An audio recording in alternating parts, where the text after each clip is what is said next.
হে আল্লাহ, আমরা মুসলমানের এত কষ্ট হইল, আমাদেরকে কোন শাস্তিত ফেলাইছো আল্লাহ, আর সহ্য হয় না আল্লাহ।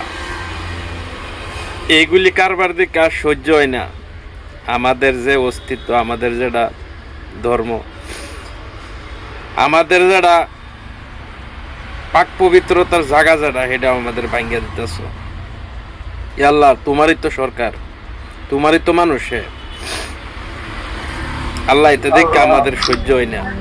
কত মা বোন, কত বাপ ভাই রোডও আছে। আল্লাহ, সহ্য হয় না, তুমি কোনো একটা ব্যবস্থা করো তাদেরকে। হে আল্লাহ, এগুলি পুরা পুরা মানুষ কিভাবে নামাজ পড়তেছে, মসজিদটারে ভাঙ্গা দিছে।